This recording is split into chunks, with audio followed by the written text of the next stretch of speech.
रोहन एक छोटे से गांव में रहता था जो हरी भारी पहाड़ियों के बीच बसा था। वो एक तेज दिमाग लड़का था, लेकिन बहुत जिद्दी। रोहन हमेशा चीजें अपने तरीके से चाहता था। वो किसी की नहीं सुनता था, अपने माँ बाप की भी नहीं। एक दिन रोहन के जिद्दीपन ने यूज मुश्किल में डाल दिया। उसने अपनी माँ का कुआं से पानी लाने में मदद करने से इनकार कर दिया।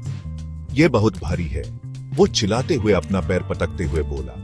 उसकी माँ ने भारी। वो चाहती थी कि रोहन मददगार बनाना सीखे। बाद में उसी दिन रोहन का अपने दोस्तों के साथ झगड़ा हो गया। वो लोग एक ट्री हाउस बना रहे थे, लेकिन रोहन यूज अपने तरीके से बनाना चाहता था। मेरा तरीका ज्यादा बेटर है, वो आधा के साथ बोला। उसके दोस्तों ने सर हिलाया। वो रोहन के जिद्दीपन से थक चुके थे। जब उसके दोस्त चले गए तो रोहन को अकेलापन का एहसास हुआ। एक शाम रोहन गांव के कुआं के पास उदास होकर बैठा था। उसने देखा कि एक नेक निगाह वाला बूढ़ा आदमी पास में बैठा है। बूढ़े आदमी ने रोहन को मुस्कुरा कर देखा। क्यों उदास हो बेटे? उसने प्यार से पूछा। रोहन एक पल के लिए हिचकिचाया, फिर अपना दिल हल्का कर दिया। उसने बूढ़े आदमी को अपने जिद्दी स्वभाव के बारे में बताया और कैसे ये सबको उसे दूर कर रहा था। बूढ़ा आदमी ध्यान से सुनता रहा। जब रोहन खत्म हुआ तो बूढ़े आदमी ने सोते हुए सर हिलाया। जिद्दीपन एक कमजोरी हो सकती है बेटे, उसने कहा।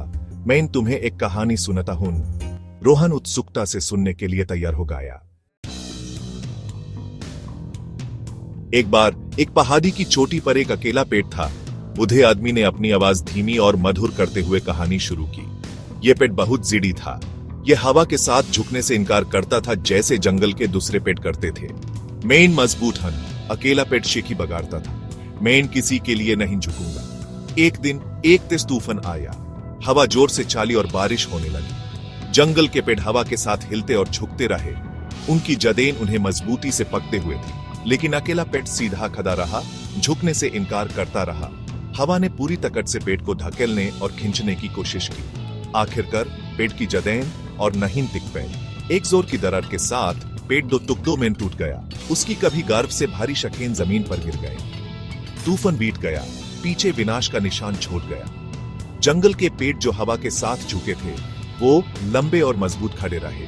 वो तूफान से बच गए क्योंकि वो झुकने में घमंड नहीं करते थे। बूढ़े आदमी की कहानी का रोहन पर गहरा असर पड़ा। यूस एहसास हुआ कि उसका जिद्दीपन कोई ताकत नहीं बल्कि कमजोरी थी।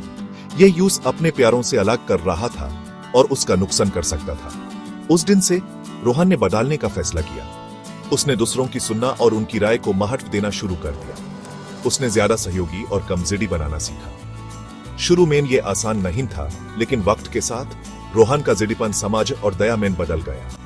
उसने अपने दोस्तों और परिवार से अपने व्यवहार के लिए माफी मांगी और उनके कामों में शामिल हो गया, मदद और समर्थन प्रदान करते हुए। रोहन को साथ मिलकर काम करने में, जंगल के पेड़ों की तरह झुकने में, जिंदगी के तूफानों में साथ मिलकर मजबूती से खड़े रहने में खुशी मिली। उसने सीखा कि असली ताकत अकेले खड़े रहने में नहीं बल्कि साथ मिलकर, एकजुट और मजबूत होकर खड़े रहने में है।